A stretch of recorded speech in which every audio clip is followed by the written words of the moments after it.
Masyadong dami nila.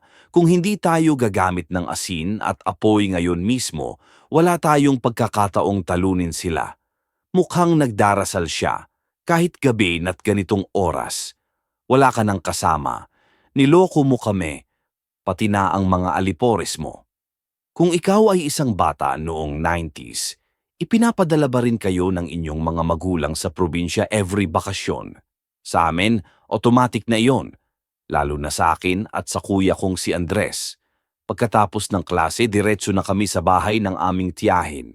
Hanggang ngayon, balik-balik pa rin sa isip ko ang mga ganitong alaala. Simple lang ang buhay namin noon. Kumain, maglaro, at matulog. Walang komplikasyon. Pero mayroong isang bakasyon na talagang hindi ko malilimutan. Nakita ko noon, ang mga halimaw ay nasa telebisyon lang. Hindi ko inakala na mayroon pala sa totoong buhay at makikita ko pa mismo ito sa pagbisita namin sa aming tiyahin. Ako pala si Daniel. At ito ang aking kwento. Bago ko simulan, sana ay suportahan mo rin kami sa pamamag-subscribe sa Miss Clar Horror Story sa YouTube. Malaking tulong ito para sa amin. Kuya Andres, tingnan mo. Nakikita ko na ang tindahan ni Chang. Malapit na tayo. Salamat naman. Pagod na pagod ako sa biyahe. Talaga bang pagod? O namimiss mo lang ang jowa mo? Uy, wala akong jowa. Ikaw pa ang nagsabi na maliligaw tayo. Pero saglit lang naman tayo dito, di ba? Sabi ni tatay, simula lang ng bakasyon nandito tayo. Sana nga, hindi na tayo dito. Ayaw kong dalawin si Tita Maya. Gusto ko sanang manatili sa Maynila, kahit ngayong summer lang. Lagi na kasi tayong nandito. Paano ako pumayag kay tatay? Iiwan mo ako mag-isa dito? Nakakatampo ka naman, kuya. Alam mo naman, Daniel, hindi kita iiwan. Ikaw ang paborito kong kapatid. Ikaw din naman ang isa kong kapatid. Gusto mo pa bang magbawi? Ang bulok ng style mo. Teka, kuya, naririnig mo ba yon? May aso. Daniel, lumayo ka, baka kagatin ka, mukhang marumi. Grabe ka naman, ang cute niya eh. Basta wag kang lalapit, ibibigay ko na lang ng tinapay. Wow, kuya, tuwang-tuwa siya. Ang puti pa rin niya kahit marumi ang balahibo. Ayan, ubus na lahat ng baon natin. Sigurado akong masaya na siya. Tara na, baka mamaya. Gusto mo nang dalhin siya. Kasi nasa bungad pa lang ng baryo, kitang-kita at agad ang tindahan ni Tita Maya. Medyo malaki ito at iisa lang ito sa buong lugar.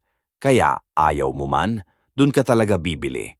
Kaya naman nagulat kami nang wala si Tita Chang sa loob, kahit tanghali na at karaniwang nasa tindahan siya. Nakadikit kasi ito sa kanilang bahay at doon siya kumakain at tumatambay para may bantay palagi.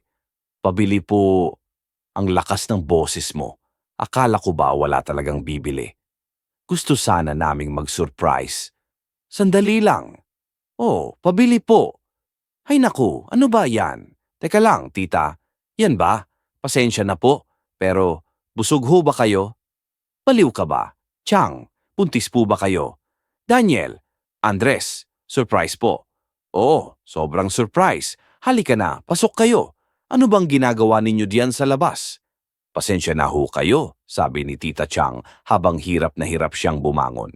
Oo, buntis po ako.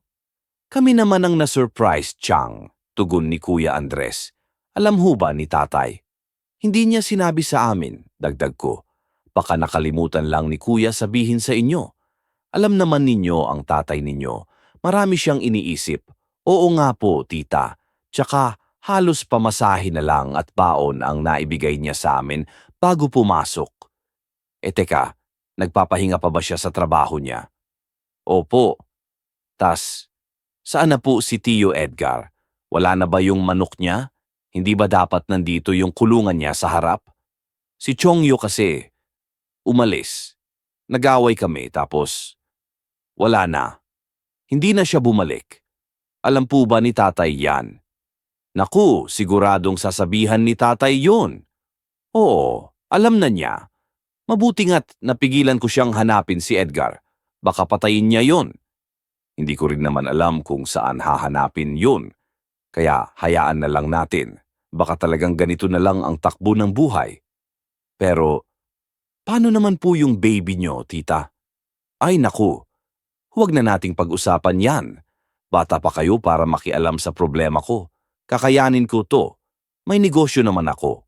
At sino ba nagsabi na kailangan ko pa yung lasing na gererang yun?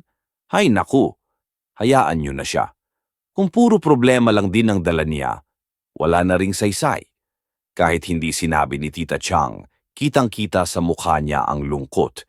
Kaya't pinahinga na lang namin siya sa loob at kami na ang nagtinda. Sanay na kami. Minsan, buong araw kaming nasa tindahan. Pwede naman kaming kumuha ng chippy at uminom ng royal.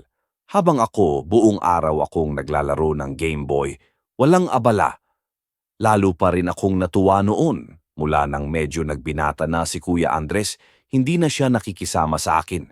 Kaya't one-on-one na ako sa laro, walang makakagambala. Piste, Daniel, yun na lang ba ang gagawin mo sa buong bakasyon? Tanong ni Kuya. May bibili oh. Ah, meron pala. Tumingin ako, nandun pala yung puting aso. Lola, sa inyo po pala yan? Ang cute-cute po ng aso nyo. Oo, iho. Ito si YT.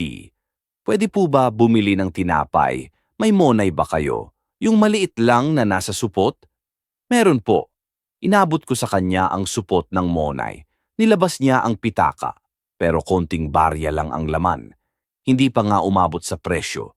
Nakakunot ang noo niya at medyo natataranta na dahil kumakahol na si YT sa tabi niya, excited na sa tinapay. Wala na siyang iba pang pera, kaya sinabi niya, "Sandali lang ha, kulang kasi yung pera ko. Babalik na lang kami pag nakumpleto ko na. Akala ko kasi may pera pa ako dito eh." "Kuya, kawawa naman si Lola." Bulong ko. "Bigay na lang kaya natin sa kanya? Mukhang para talaga kay YT yung pagkain." "Sige, ipapaalam ko muna kay Chang. Pero, bigay mo na." Bago pa man ako makatawag ng pansin sa papaalis na matanda, biglang may nangyari sa harap ng tindahan. Humahagulgol si Mang Ben, kapitbahay ni Tita Chang, at nasa gilid lang ng tindahan. Napaurong si Lola at agad na napatahol si YT sa itsura niya. Paano naman duguan si Mang Ben at may hawak na patalim. Parang karakter sa pelikulang serial killer ang dating niya. Nanginginig siya, namumutla, at paulit-ulit niyang winawasiwas ang mga basahan sa kamay niya. Basahan na puno ng dugo. "Tulong! Tulong mga kapitbahay! Tulong! Si Martha! Tulungan niyo ako! Naku, Diyos ko, ano bang nangyayari, Mang Ben?" Sigaw ni Kuya Andres. "Sus Mario Sep, ano bang nangyari sa inyo? Napano kayo? Ang anak ko!" Si Martha, tumaas na isinugod si Mang Ben, nang hirap sa takot at luha. Dinudugo siya at parang nakunan pa. "Tulungan niyo na ako, para naman sa awa niyo." "Teka muna ho," ani Kuya Andres, mahinahon pero alerto. "Ibaba muna ninyo yung patalim, para kasi kayong mananaksak eh. May mga bata po dito." Ayoko, baka bumalik yon." "Bumalik? Bumalik na alin?" tanong ni Tita Maya, naguguluhan. "Mang Ben, hindi namin maintindihan ang sinasabi ninyo," dagdag ko.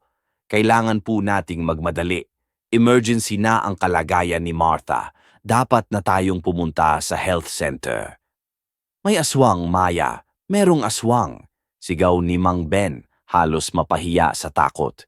"Sinasabi ko sa inyo, kaya ganyan si Martha. May aswang." "Ay, ganun ho ba?" replied Tita Maya, like she didn't want to believe but didn't want to be foolish either. "Ganito na lang, mamaya na natin pag-usapan yan. Unahin muna natin si Martha." "Andres, ikaw na bahala dito ha?" "Opo, Tiang. Kami na po ang magbabantay." "Sandali," stopped Mang Ben, suddenly serious. "Baka umaalikik pa yung aswang. Makinig ka sa akin, Maya. Nandyan lang siya. Nakita ko ang pikuran niya. Itim na itim." "Ay siya. Sige na, dito na ninyo ikwento sa center. Tara na." "Kuya," iskatun ko habang papasok sa tindahan. "Tama po ba yung narinig ko?" sabi ni Mang Ben. May aswang daw rito. Hindi yun, Daniel. Wala yun, sagot ni Kuya. Parang natawa pa. Baka nagpanik lang siya dahil sa nangyari kay Ate Martha. Alam mo naman dito sa probinsya, kapag may hindi sila maipaliwanag agad, isisisi nila sa engkanto, maligno, multo, at syempre, aswang. Pero, nakita mo ba kung paano niya tiningnan yung lola kanina? Parang takot siya. Tama nga. Ayan tuloy, umalis na siya. Siguro nabigla talaga si Mang Ben. Natakot lang siguro. Baka nga sisindakin niya yung matanda. Pero bakit naman pagbibintangagin agad yon? Baka hindi lang siya nakaligo ngayon. Ikaw din naman, minsan marumi ka eh. Ako talaga? Baka ikaw nga yon. Pero alam mo, Daniel, madali talagang magsuspekto dito sa lugar kapag may bagong salta. Kaya siguro ganun ang nangyari kay Mang Ben. Kawawa naman yung matandang babae. Mukhang gutom pa sila ng aso niya. Paano kung napadpad lang siya dito? O kaya pala boy, ang damit niya kasi, pati itsura niya, talagang marumi. Basta ganito na lang, tignan-tignan mo na lang siya. Babalik naman daw siya. At huwag mong kalimutan ibigay yung tinapay mamaya ha. Ngunit hindi na siya bumalik ng hapon na iyon. Sa halip nito, si Tita Maya ang nakita naming na umiiwan. Hinihimas niya ang likod at napahawak sa rehas sa harap ng tindahan. Agad kaming lumabas ni Kuya Andres para alalayan siya. Pero imbes na pumasok sa loob, may tinuturo siya sa kalsada. Tita Chang, ano pong nangyari? Ayos lang po ba kayo? Hay, okay lang naman ako. Ang sakit lang talaga ng likod ko. Baka po napagod kayo, says Kuya. Sana ako na lang sumama kay Mang Ben. Hindi mo naman alam kung saan pupunta siya at dapat matanda ang kasama niya. Medyo wala kasi sa sarili yon. Hayaan mo na. Ayos na sila. Nakauwi naman sila. Tita, pasok na po kayo. Teka lang. Tingnan niyo yun no. Hindi ba siya yung matandang nandito kanina sa tindahan? Nadaanan ko siya. Nakaupo lang siya doon sa ilalim ng puno. Sobrang kawawa sila ng aso niya. Naku, kuya, siya nga, tita. Kulang po kasi yung pera niya kanina, kaya hindi niya nabili yung monay. Ha? Kanina pa yun? Gutom na siguro siya. Kumuha ka na ng tinapay at ibigay mo na. Dagdagan mo pa ng soft drinks ha. Sinunod ko ang utos ni Tita Chang at lumapit sa matandang babae. Kahabag-habag talaga ang lagay nila ng aso niya. Pareho silang mukhang gutom.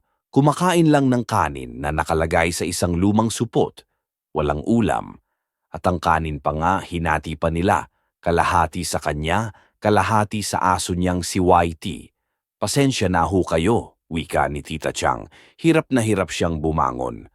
Oo, buntis po ako. Kami naman ang na-surprise, Chang, tugon ni Kuya Andres. Alam ho ba ni tatay? Hindi niya sinabi sa amin, was my reply. Baka nakalimutan lang ni Kuya sabihin sa inyo. Alam naman ninyo kung gaano karami ang iniisip ng tatay ninyo. Oo nga po, tita. Tsaka halos pamasahe na lang at baon ang naibigay niya sa amin bago pumasok. Teka, nagpapahinga pa ba siya sa trabaho? Opo. Tas, nasaan na po si Tio Edgar? Wala na ba yung manok niya? Hindi ba dapat nandito yung kulungan niya sa harap? Si Chongyo kasi, umalis. Nag-away kami, tapos, wala na. Hindi na siya bumalik. Alam po ba ni tatay yan? Naku, siguradong sasabihan ni tatay yun. Oo, alam na niya. Mabuti nga't napigilan ko siyang hanapin si Edgar, baka patayin niya yun. Hindi ko rin naman alam kung saan hahanapin yun. Kaya hayaan na lang natin. Baka talagang ganito na lang ang takbo ng buhay. Pero, paano naman po yung baby niyo, tita? Ay naku, wag na nating usapan yan. Bata pa rin kayo para makialam sa problema ko. Kakayanin ko to. Meron naman akong negosyo. At sino ba ang sabi na kailangan ko pa yung baliw na gererang yun? Hay naku. Pahayag niyo na sana siya. Kung puro problema lang din ang dala niya, walang saysay na. Although Tita Chang didn't say anything, kita-kita ko sa mukha niya ang lungkot. Kaya't pinahinga na lang namin siya sa loob at kami na ang nagtinda. Sanay na kami. Minsan, buong araw kaming nasa tindahan. Pwede naman kaming kumuha ng chippy at uminom ng royal. Habang ako, buong araw akong naglalaro ng Game Boy, walang abala. Lalo pa akong natuwa noon, simula nang medyo nagbinata na si Kuya Andres, hindi na siya nakikisama sa akin.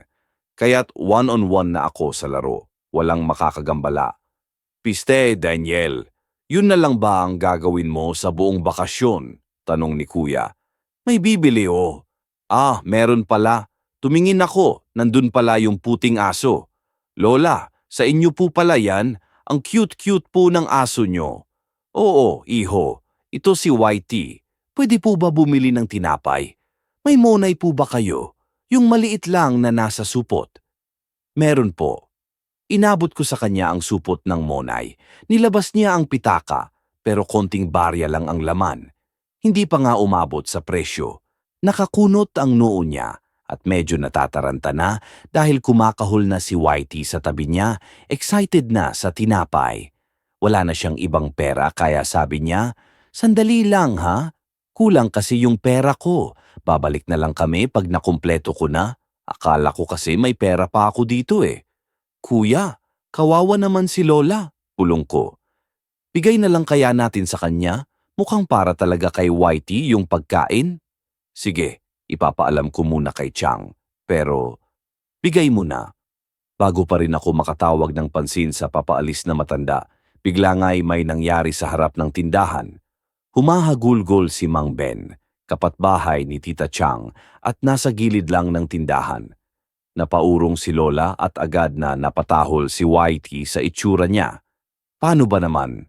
Tuguan si Mang Ben at may hawak na patalim.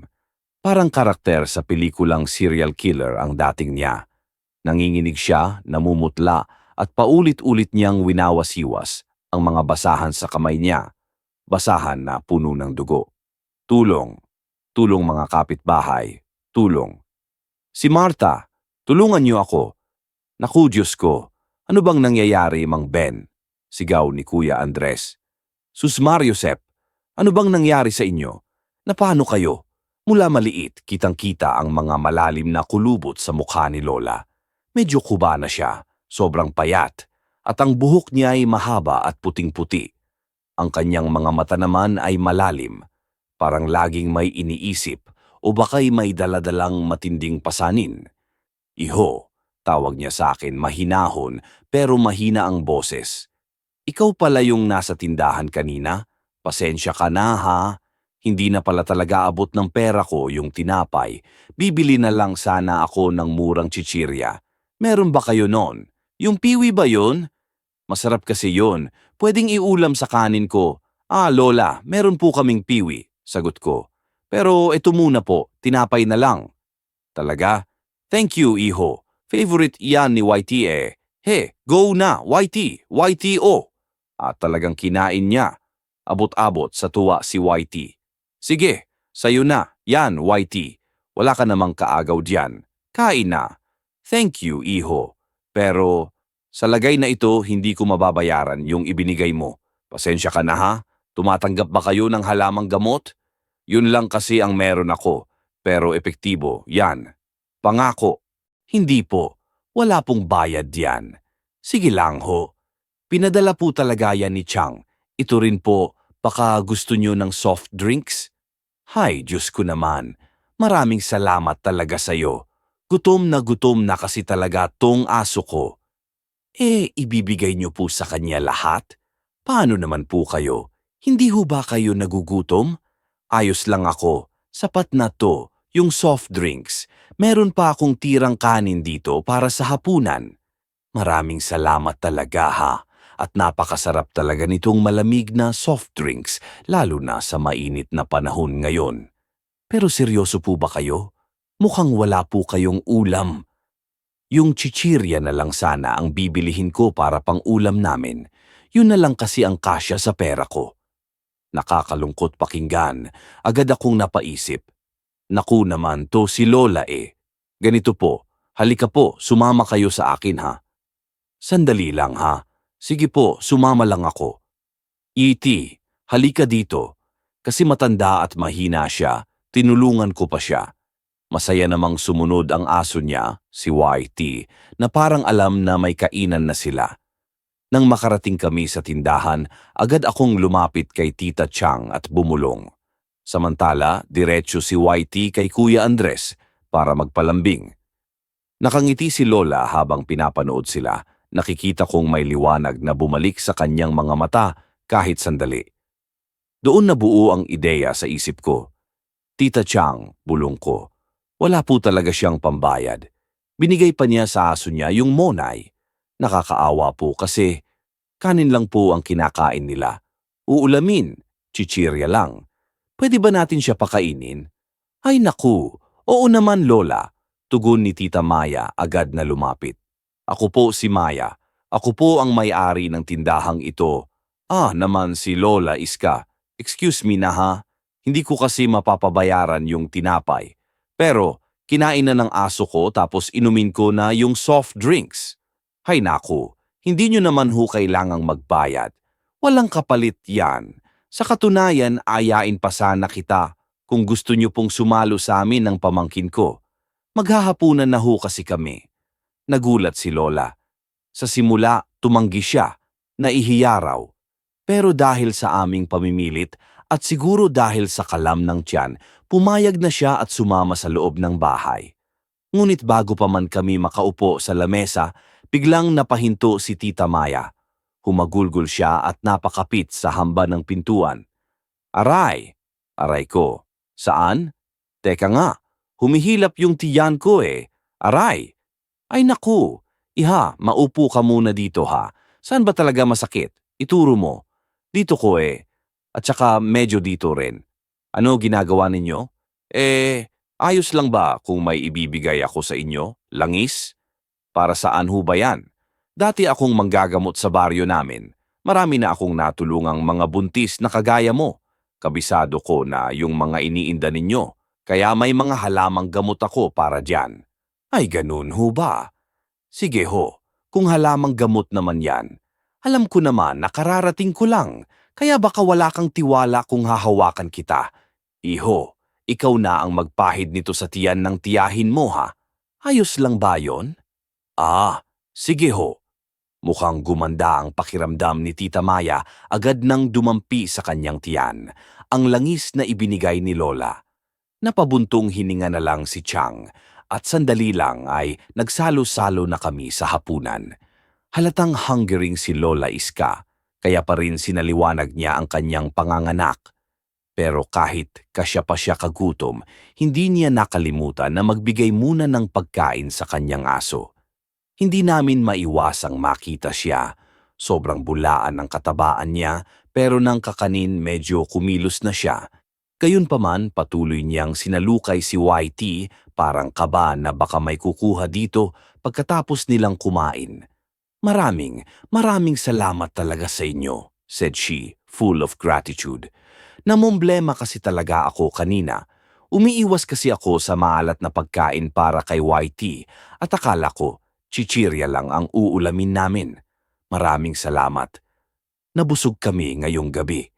Ako nga ho ang dapat magpasalamat sa inyo, replied Tita Maya. Mabisa ho yung gamot ninyo. Ang bilis ng epekto. Ilang araw ko na kasing iniinda yung sakit sa tiyan ko. Walang anuman, iha. Sayang yan. At saka dadagdagan ko pa. Kung tatanggapin mo itong mga gamot bilang pasasalamat, mauuna na kami ni Whitey, lumalalim na kasi ang gabi.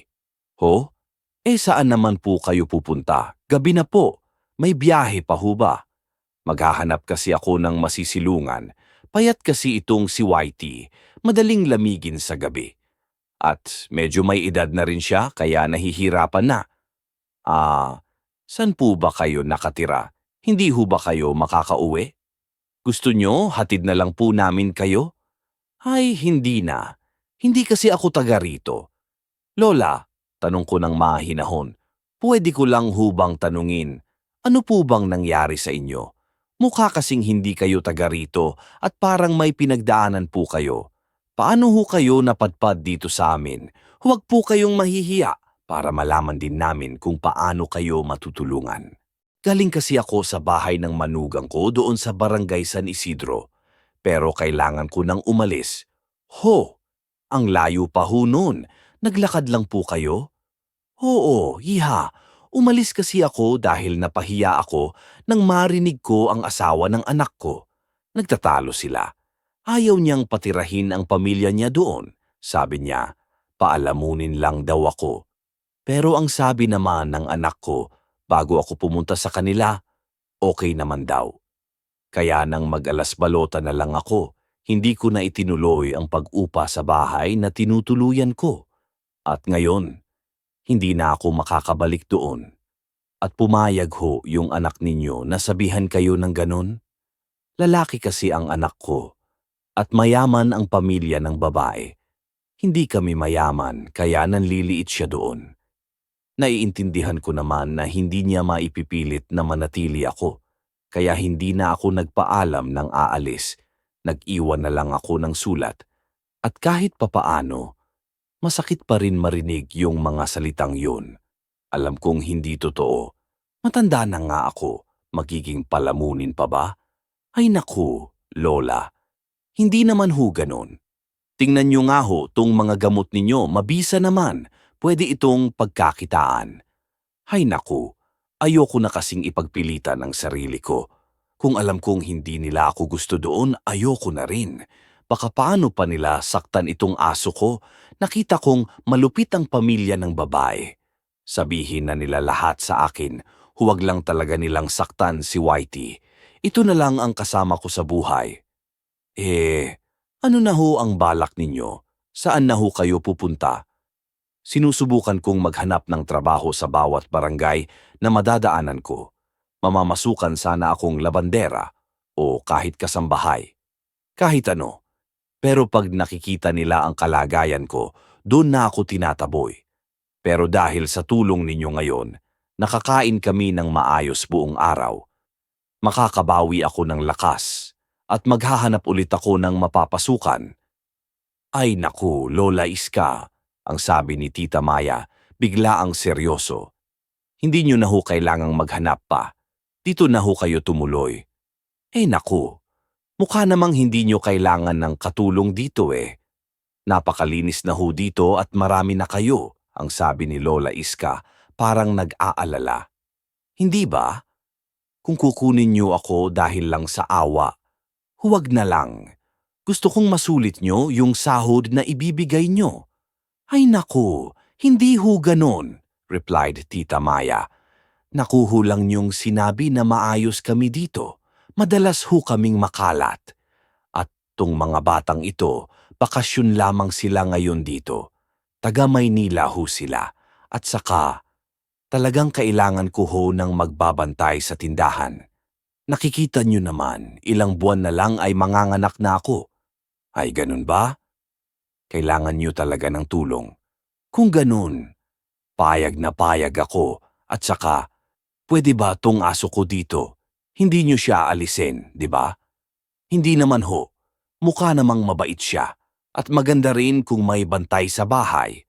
Masayang tinanggap ni Lola Iska ang alok. Kahit mahina pa rin ang kanyang katawan, agad siyang nagsimulang maglinis. Pinaglibot pa siya ni Tita Chang sa loob ng bahay at ipinakita ang mga gawain sa tindahan. Bilang gabing iyon, tumupad siya ng banig sa sala. Sa unang hanay, iniidin siya namin para kumunumog sa isa pang kwarto. Sige na raw kami ni Kuya Andres sa sala. Pero pinagniyon siya. Ay naku naman, mga iho. Napakabait niyo talaga, pero hindi ako papayag. Magbabakasyon kayo para ma-enjoy ang natitirang linggo ninyo dito, di ba? Tapos matutulog kayo sa banig, habang kami na lang ni Whitey dito. Naku Lola, kung sanay na kami dito. Dating kapag hapon, dito kami naglalatag ng banig, nanonood ng TV, tapos matutulog na. Kaya ayos lang po yun. Hay naku, huwag na iho. Kamag-anak kayo ng amo ko. Ako dapat ang nasa sala. Ako ay hindi alam kung matinong desisyon iyon na doon siya matulog sa labas ng mga kwarto. Nang gabing iyon, may kakaibang narinig ni Kuya Andres mula sa kwarto ni Tita Chang. Nang lumabas kami sa sala, wala na si Lola. Uy, Daniel, i-off mo muna yung Game Boy mo. Ayoko nga. Malapit na akong manalo. Oh, sira. Pakinggan mo, may nangyayari sa kwarto ni Chang. Naririnig mo ba? I-off mo na yan. Ano ba yon? Hayaan mo na si Chang. Ayaw niyang magpaistorbo. 'Di ba? Sabi nga, huwag daw nating kulitin yung buntis. Iba to, Daniel. Sige, kukutusan kita kapag hindi mo pinatay yung Game Boy mo. Grabe ka naman, kuya. Pero, oo nga pala. Naku, kuya, hindi kaya may masakit ulit kay Chang. Baka humihingi siya ng tulong. Tara, tignan natin. Aalis kami ng kwarto at nakita naming madilim na ang buong bahay. Dahan-dahang lumapit kami sa pintuan ni Tita Chang. Doon galing ang mga mahihinang paghikpi. Mabuti na lang at hindi niya nakalock ang pinto, kaya madali naming napasok ang silid. Agad naming naramdaman ang kakaibang lamig. Parang may aircon. Kahit wala namang aircon, isang lamig na nanonood sa buto. At si Tita Chang, para bang binabangungot. Pawis na pawis siya kahit malamig ang silid. Hindi tumitigis, parang nasasaktan. Tiyang, Tita Chang, gising ho. Binabangungot po kayo. Hala, kuya. Anong gagawin natin? Hindi siya magising. Oh, si Lola, gisingin mo, dali. Pero kuya, wala naman siyang sasali. Wisit, paano ba ito? Teka, Daniel, abot mo nga yung baso ng tubig. Bubuhos ko sa mukha niya. Biglang kumislap ang ilaw. Andres? Daniel? Anong ginagawa niyo dito? At bakit mo ako binasa? Salamat, Tiang. Pinakaba kami eh. Naririnig ho namin kayo. Parang umuungol kayo. Tinignan lang namin kung anong nangyayari. Binabangungot yata ho kayo. Ganun ba? Recalls Tita Chang, as if mistaken. Nakita ko kasi. May itim na usok sa bintana. Parang lumapit sa akin tapos sinubukan akong sakalin. Pero tama kayo, panaginip lang yun. Masamang panaginip lang. Hindi yun totoo. Salamat naman at ginising niyo ako. Mabuti na lang, Tiang, says Kuya Andres. Si Daniel kasi napuyat sa laro, kaya narinig namin kayo. Matulog na kayong dalawa ha, ayos na ako. Magpahinga na kayo. At ikaw, Daniel, tigilan mo na yung Game Boy mo. Ako ang malalagot kay tatay ninyo niyan. Binigyan muna namin siya ng isang baso ng tubig bago kami bumalik sa kwarto. Doon ko biglang napalitan yung isip. Wala si Lola Iska nung sinilip ko kanina. At napansin ko rin, bukas ang pintuan sa direksyon ng sala. Agad kong tinawag ang pansin ni Kuya bago kami pumasok sa kwarto. Kuya, hindi ba dapat natutulog na rin si Lola? Bakit wala pa siya sa sala? Nasaan na kaya yun? Baka naman nag-CCR lang. Ito naman, hayaan mo na. Ganun talaga yung matatanda minsan palahi. Hindi kuya, bukas ang pinto sa sala at wala si YT dito. Nasa labas yata sila dahil dito napukaw ang interes ni Kuya Andres. At dahil bata pa kami noon, game kami sa lahat. Kahit na 10 oras ng gabi, handa kaming lumabas. Sa probinsya kasi noon, tahimik lang ang lahat. Walang gulo, walang takot sa magnanakaw, parang magkakamag-anak lang ang buong baryo. Kaya naman hindi na bumalik sa isip namin ang sinabi ni Mang Ben about the aswang. Hanggang sa makita namin si Lola Iska. Nasa kanto ng bahay siya nakatitig sa mga puno, parang may hinahanap. Immediate kaming nagtago para hindi mapansin. Ilan lang segundo ang nasa lumipas nang makita naming pumasok siya sa kakahuyan. Nilapat niya ang kamay sa mga puno at nagsimulang bumulong. Parang kinakausap ang sarili. O kaya'y may ibang kausap na hindi namin nakikita. Tumindig ang mga balahibo ko, pero ayokong magpahalata.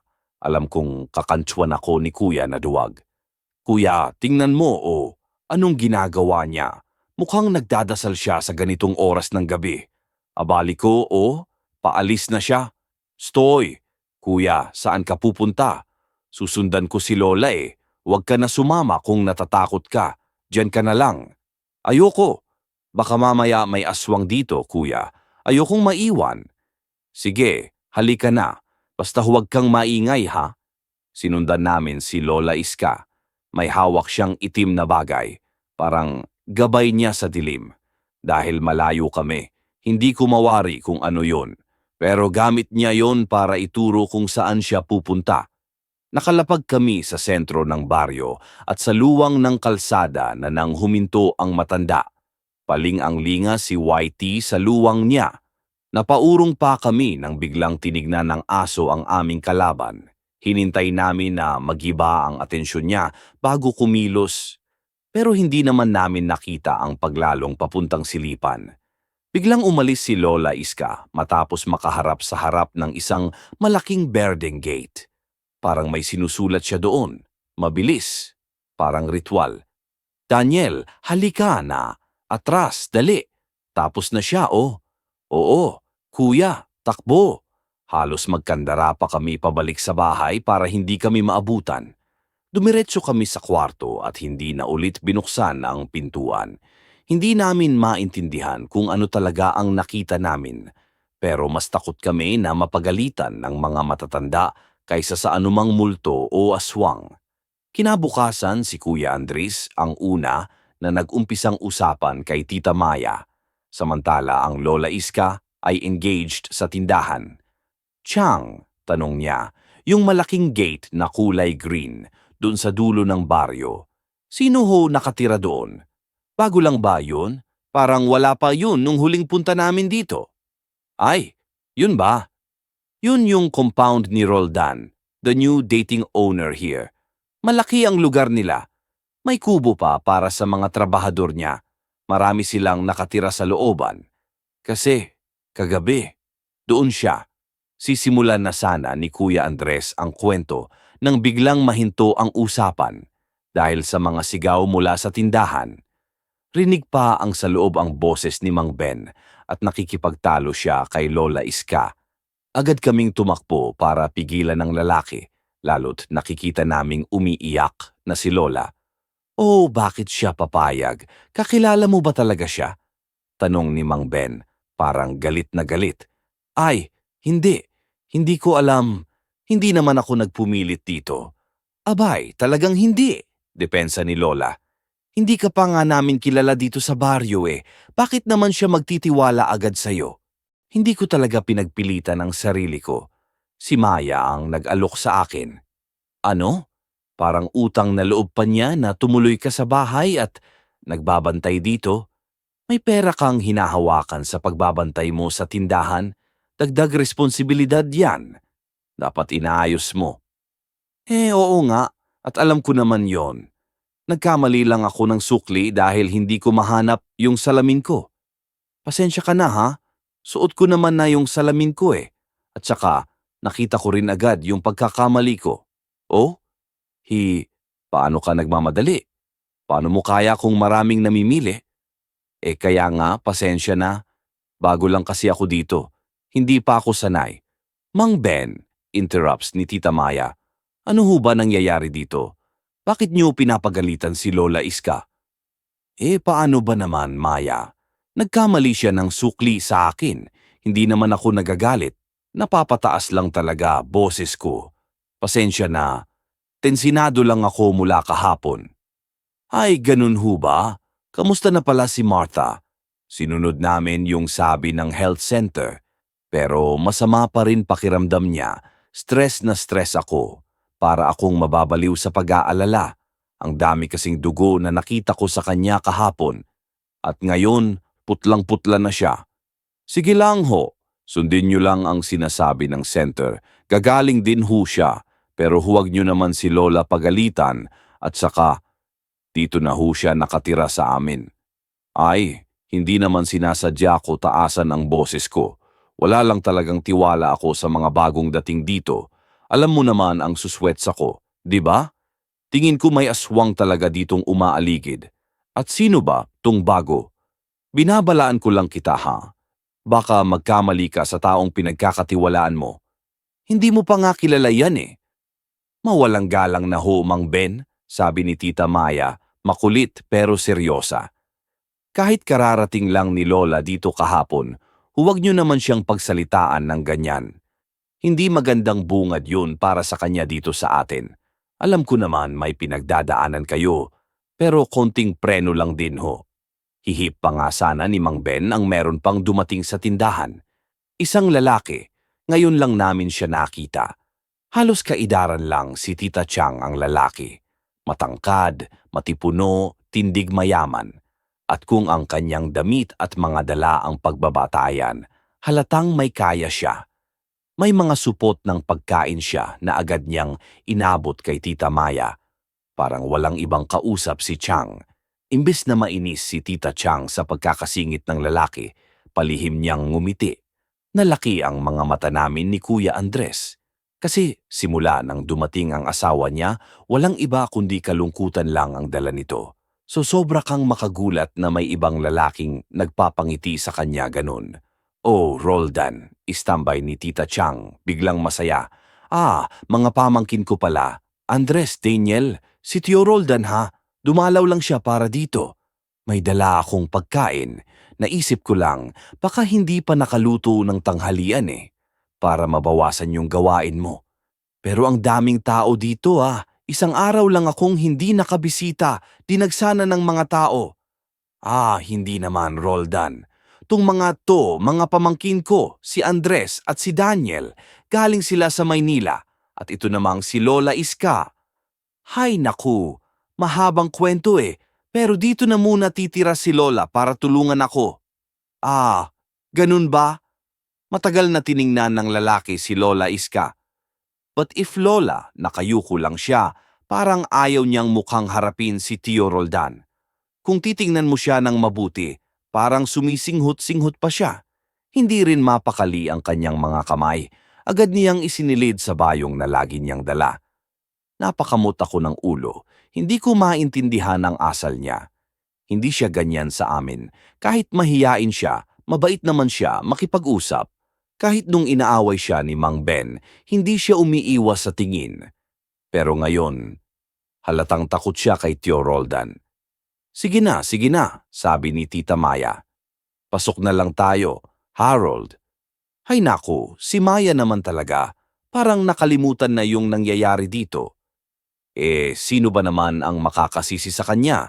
May itsura pang mayaman yung bagong manliligaw niya. Abay, nirerespeto pa nga yun dito. Maraming negosyo ang dinala niya. Palagay ko yayaman din tong baryo kapag nagtuloy-tuloy si Roldan. Napakaswerte ni Maya sa isang ganyan. Kasi totoo naman, hindi maraming lalaking manliligaw sa buntis na ganyan, lalo't malapit na manganganak. Mabait kasi si Maya, kaya haalapitin siya ng mga tao. Sinabi mo pa, ay teka lang ha, bakit ba ako nakikipag-usap sa'yo? Sige na, mauna na ako. Sandali lang, Ma'am Ben. Alam ko naman na ayaw mo sa akin.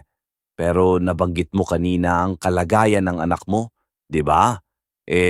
Tong mga halamang gamot na to, para sa kanya to, para maibsan ang karamdaman niya, at tuntong pulseras, isuot mo sa kanya, para iwas sa masasamang enerhiya. Bakit ko naman tatanggapin yan? Wala akong pambayad kung rocket mo yan. Wala akong tiwala sa mga bagong saltang katulad mo. Baka mapaano pa anak ko diyan.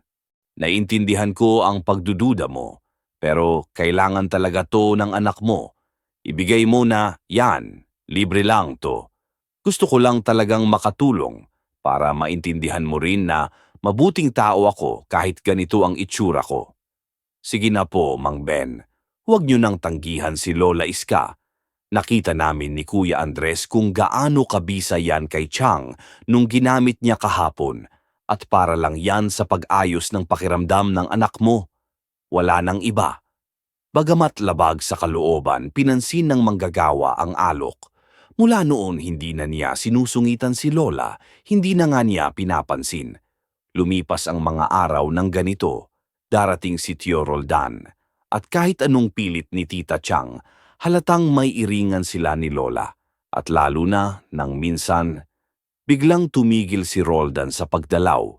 Paano ba naman kapag hindi nakatingin si Chang, diretso ang tingin ni Lola kay Tio Roldan, parang may galit o takot na nakatago sa kanyang mga mata. Gayunpaman lalo kaming napalapit kay Lola Iska. Tuluyan na naming nasanay sa kanya, kahit minsan kakaiba talaga ang kanyang kilos. Nyel, kising ka pa ba? Uy, Nyel, kuya naman eh. Daling araw na. Bakit ba? Ginising mo pa ako. Samahan mo ako. Naiihi kasi ako. Ano? Magpapasama ka? Natatakot ka, no? Sa bata ka pa magpapasama? Gagi. Hindi. Basta. Hindi ka ba nauuhaw? Kumuha ka na rin ng tubig habang nasa CR ako. Sige na nga, kuya. Hindi ko inaasahan ang susunod na mangyayari. Nang nasa banyo si kuya, dumiretso ako sa kusina. Kumuha ako ng baso. Lalagyan ko sana ng tubig. Nang biglang napalingon ako sa bintana. Parang may boses ng babae sa labas. Dumungaw ako. Madilim sa likod ng bahay, kaya anino lang ang nakikita ko. Isang figura, nakayuko, parang may hinuhukay sa lupa. Tumindig ang mga balahibo ko. Biglang isang beses na dumating si Whitey, ang aso ni Lola, na may dugo sa bibig. Whitey! Exclamation mark.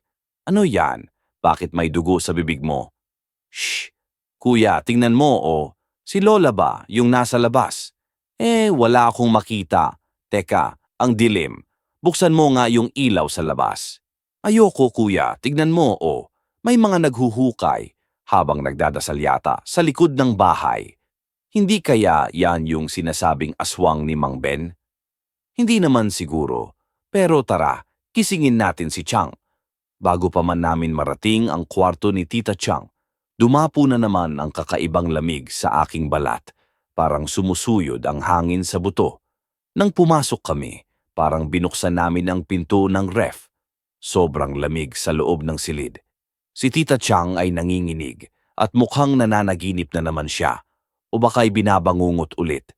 Tiang, kising po kayo. May nangyayari sa labas. Tawag ni Kuya Andres.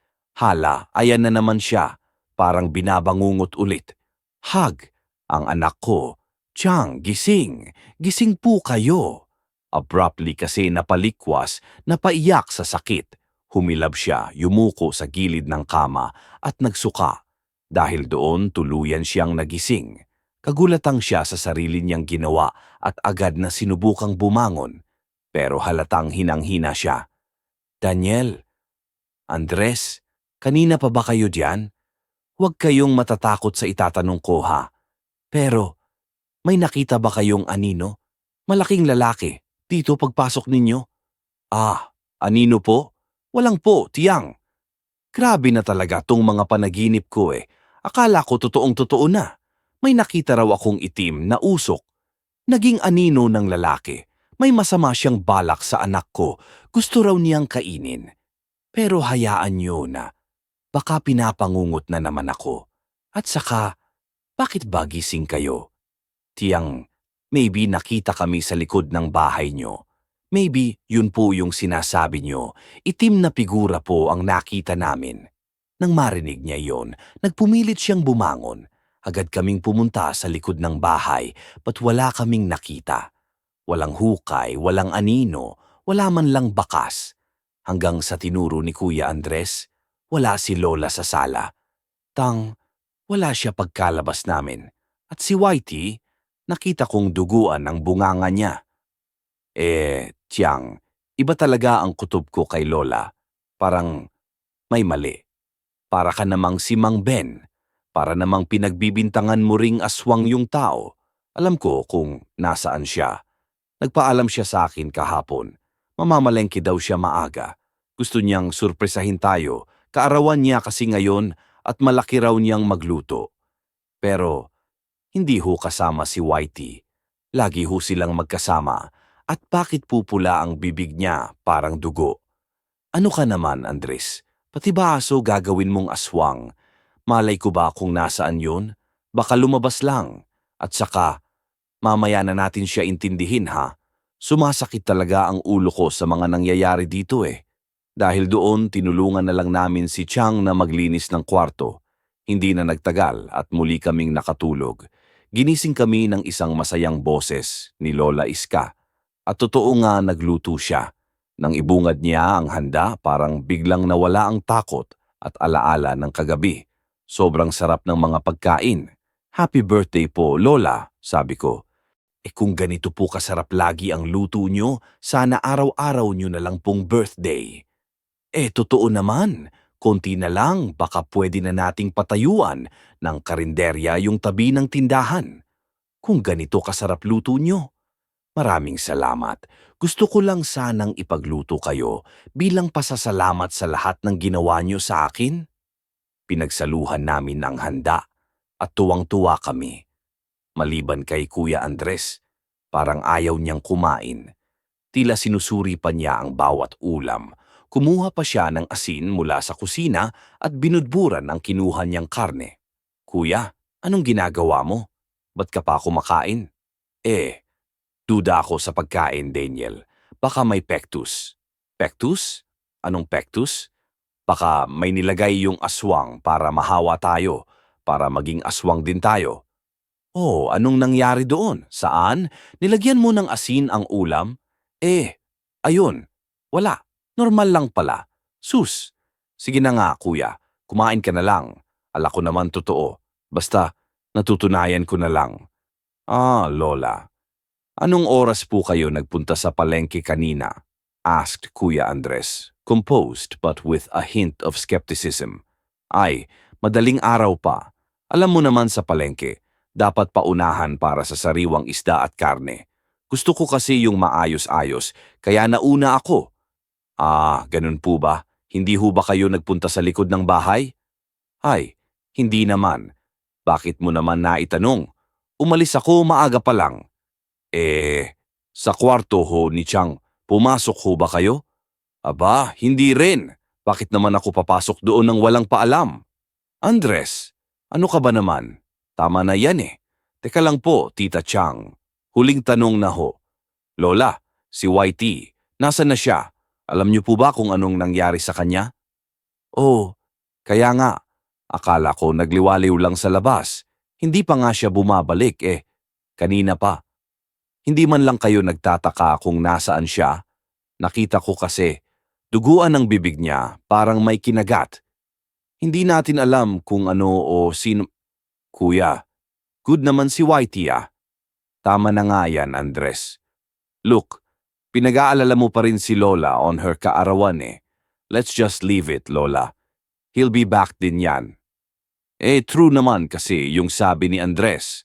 Wala akong man lamang pinag-ukulan ng pansin si Whitey. Naging abala kasi ako sa pagluluto. Siya ang partner ko sa hirap at gutom. Tapos forget ko na lang siya because excited ako sa handa. Pagpasensyahan niyo na ha. Talagang natuwa lang ako. Hindi ko inaasahan na magkakaroon pa ako ng makakasama sa kaarawan ko. Akala ko kasi, tuluyan na akong magiging mag-isa. Lola, pasensya na rin ho, sabi ko. Ang akin lang, gusto ko lang malaman kung bakit gano'n ang itsura niya. Hindi ko rin talaga alam pero hayaan niyo't aalamin ko. Mabait naman kasi si Whitey, pero baka nga totoo ang sinasabi mo. May nakagat sa kanya. Maya ayos lang ba na hanapin ko muna siya? Saglit lang ako, iikot ko lang yung baryo. Baka nandyan lang siya sa labas. Sige lang ho, Lola. Kami na po bahala sa tindahan. Ihanapin niyo na muna si Whitey. Mukhang may pag-aalala sa mukha ni Tita Chang, kaya tumahimik na si Kuya. Sumama na lang kami sa tindahan, but hindi nagtagal. Hindi na rin nakatiis si Kuya Andres. Humingi siya ng tawad at doon na niya kinuwento ang lahat ng kakaibang nakita namin kay Lola Iska. Ang paglalakad niya sa gabi, ang pagdadasal sa puno, ang pag-uugali na parang may lihim. Pero ang hindi namin alam, may nakikinig pala sa amin. May isang taong nag-aabang, naghihintay lang ng pagkakataon para may masabing mali kay Lola. Tiyang, pasensya na ho, sabi ni Kuya, mahinahon pero seryoso. Nakakapraning lang talaga si Lola Nakita pa namin siya sa labas isang gabi. Nagdadasal po sa puno tapos parang nagbabahay-bahay pa. Ang weird lang kasi. Hindi mo naman masisisi kung magtataka ako, di ba?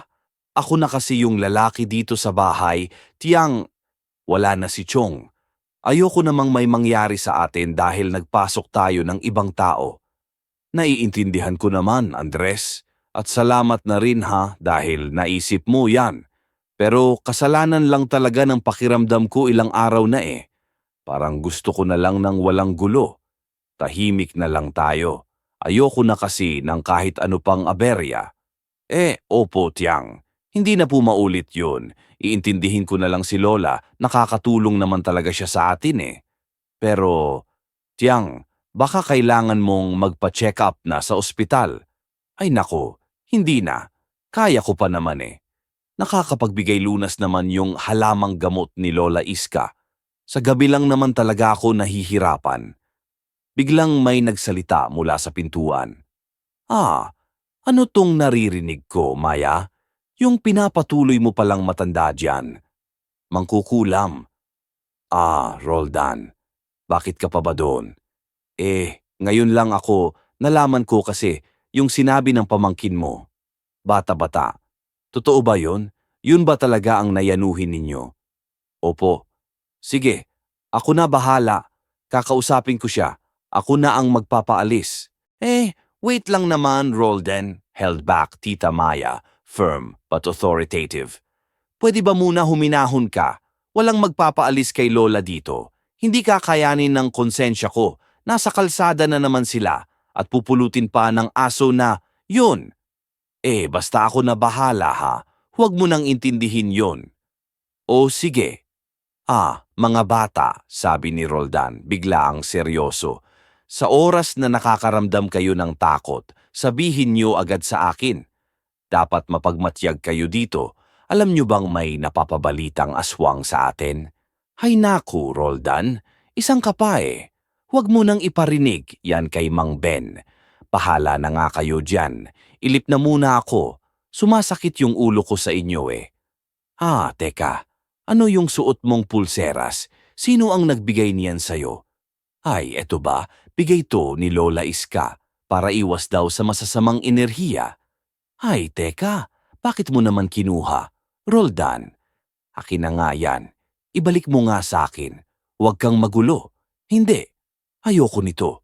Para kang mangkukulam dito eh. Tapon mo na, yan. Magmumukha kang mahirap gaya niya. At saka, malay mo may kung ano pala yung binigay niya. Baka mapaano pa yung pinagbubuntis mo. Ano ka ba naman? At saka, ano ba yung pinagsasasabi mo? Konting respeto naman sa matanda. Binibigyan nga niya ng lunas yung mga nararamdaman ko eh. Nakakainis ka talaga, Roldan. Teka lang naman, Maya. Huwag ka naman mag-aalis sa akin, Maya. Pinagdalhan ni Tio Roldan si Chang pasyahod sa bahay. Pero bago pa siya makapasok, isang puting bagay ang biglang sumilip. Si YT. Galit na galit ang aso. Sinubukan niyang kagatin ang paa ni Roldan. Aray! Teriyaki ni Chang. Agad na tinaboy si YT. Pero naunang umamba si Tio Roldan. Balak niyang sipain ang aso. Huwag niyo pong sasaktan si YT. Lintik na aso yan. Kamuntikan pa ako makagat niya na. Tama na nga yan, Roldan. Hayaan mo na yung aso. Ano ba kasing nangyayari sa'yo? Bakit nagkakaganyan ka? Hinatak ni Chang ang lalaki papasok sa bahay. Ako naman, sinundan ko si YT sa likod. Natagpuan ko siyang nagtatago sa ilalim ng isang puno. Takot na takot. Tinabi ko na lang siya sa akin. Habang nagbabantay sa tindahan, hinintay namin na makabalik si Lola Iska. Pero umabot na ang gabi. Wala pa rin siya. Nakaalis na si Tio Roldan, pero hindi pa rin lumalabas si Chang sa kwarto. Masama raw ang pakiramdam niya. Nang tingnan ni Kuya Andres, halatang hinang-hina na siya. Dinalhan namin siya ng pagkain at pinagpahinga na lang. Kaya ba ang laki ng pinagbago ni Tiang? Kanina umaga okay pa siya eh. Maayos-ayos pa kahit nagrereklamo siya ng sakit. Ngayon, parang wala ng lakas. Kuya, ano yung gagawin natin? Siguro susunduin ko na lang yung komandrona sa dulong bayan. O pwede rin naman samahan natin si Chang sa health center. Pero, yung baby, kaya yun ang dahilan kung bakit siya nagkakaganyan, kuya. Yun ang hindi ko alam, Daniel. Hindi ko alam kung anong nangyayari kapag nagbubuntis. Si Lola kaya alam yun. Tsaka baka may gamot siya. Nasaan na kaya yun ngayon? Dapat pa ba natin sabihin na nandito pala si YT? Baka kung saan-saan na siya naghahanap nandito lang pala. Hindi, Daniel. Wag na. Uuwi naman siguro yun eh. Hindi pa natatapos ang sinasabi ni Kuya nang bigla kaming parehong mapalingon sa labas ng tindahan. Paano ba naman? May mga nagkukumpulan na tao sa harap ng bahay ni Mang Ben. Agad kaming lumabas para malaman kung anong nangyari. Tama kayo, naririnig na namin, may mga biktima na naman. Sa pagkakataong ito, hindi na nakaligtas. May namatay, matanda. Ano pa bang ebidensya ang kailangan nyo? Kumakalat na ang balita. May aswang dito. Hindi ba may nawawala na naman kanina? Tama nga si Mang Ben. Anong ginagawa ng mga tanod? Nakatungga lang sila eh. Kailangan tayo na mismo ang gumawa ng paraan para mahuli yung hayop na yan. Kung meron kayong alam, ipagsabi nyo na. Magkaalaman na tayo. Meron na bang nakakita sa aswang na yon? Wala pa nga, Roldan Sa mga witness, parang kanino na lang. Minsan, itim na usok ang huli nilang nakikita. Ang bilis daw nito, sabi ng isa sa mga kapitbahay. Paano natin mahuhuli kung ganon? Ako, kumonsulta na ako sa albularyo. Sabi niya, mahirap daw mahuli ang ganyan. Hindi naman daw multo, kaya tayo-tayo lang ang kailangang kumilos para mawala yung salot na yan sa lugar natin. Ngayon, kailangan magsumbong kayo kung may makikita kayong kahina-hinala. Kailangan magmadyak tayo. Listo dapat ang lahat. Hala, kuya, may mga namatay na daw. Tara na, Daniel. Pasok na tayo. Galit na yung mga tao, baka magkagulo pa dito. Pero, paano si Lola Iska? Baka mahapit po siya dyan Hindi po ba pinagbibintangan pa siyang aswang ni Mang Ben? Oo nga Kaso, hindi tayo pwedeng manghilam dyan.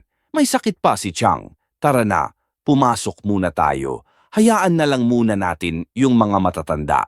Sinunod ko ang usulat ni Kuya. Doon na lang kami sa loob ng tindahan, tahimik na sinubaybayan ang mga pangyayari. Lalo pang nag-udyok sa kaguluhan ang mga trabahador ni Tio Roldan. Matatangkad, malalakas, at parang handa ng makipag-away anumang oras. At syempre, pinangunahan nila lahat si Roldan mismo. Nang umuwi na ang mga tao, kumalma ang lahat. Pero kami ni Kuya, kinakabahan na rin. Kuya, hindi kaya inaasang ni Tiyang ang gabi tuwing sapit. Yung sinasabi ng tao, yung itim na usok, yung anino, ba't ganun din yung nariraligid ni Chang pag binabangungot siya? Mamayang gabi, saraduhan natin yung tindahan. Papayag naman siguro ni Chang kapag hindi bumalik si Lola Iska. Tapos doon muna tayo matulog sa kwarto niya. Bantayan natin siya. Pero kuya, dapat pa ba natin sabihan si Tio Roldan? Sa totoo lang, ayoko talaga. Kapag umuwi si Lola, baka mag-away pa sila. Ayaw na nga ni Chang ng gulo, di ba? Tsaka, nainis talaga ako kay Roldan. Hindi ko nagugustuhan yung sinipa niya kay YT. Buong gabi naming binantayan si Tita Maya. Hindi ko alam kung dahil ba nandun kami, pero wala namang nangyari. Nakatulog na kami ni Kuya nang biglang kami naalimpungatan. May nagbukas ng pintuan sa labas. Agad na tumakbo si YT patungo sa sala. Kami sinundan niya. At doon, nakita namin si Lola Iska na papasok sa bahay. Pero pare-pareho kaming napahinto. May pulang likido sa kanyang kamay. Lola, teka lang, Daniel ha? Magpapaliwanag ako. Dugo. Dugo po yan sa kamay niyo. Dugo po yan. Oo, dugo ito. Pero hindi ito sa akin, Lola. Ano pong nangyari? Totoo po ba? Kayo ang aswang? Hindi ako yon, iho. Maniwala ka, hindi ako. Pero nakita ho namin kayo sa labas, sa mga puno, sa mga gate. Ano pong ginagawa niyo doon? Nung nakita niyo ako sa puno, nagdadasal ako para may proteksyon ng bahay. At sa labas, hinahabol ko kasi ang isang bagay. Hindi po namin maintindihan, hinahabol niyo po yung aswang. Hindi na nakapagpaliwanag ng maayos ang matanda. Biglang may ingay sa labas. Palakas ng palakas ang mga boses ng mga tao sa kalsada. Mga kapitbahay! Mga kapitbahay! Nandito siya! Sandali lang. Hindi naman ako ang aswang. Grupo po kayo. Sino?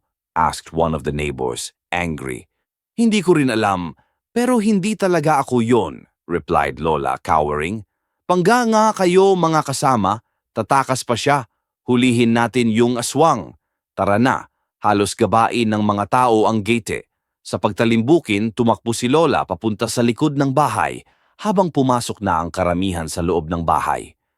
Sinundan nila siya, pinangunahan ni Tio Roldan. Nahuhuli si Mang Ben, para bang nag-aalinlangan na sugurin si Lola.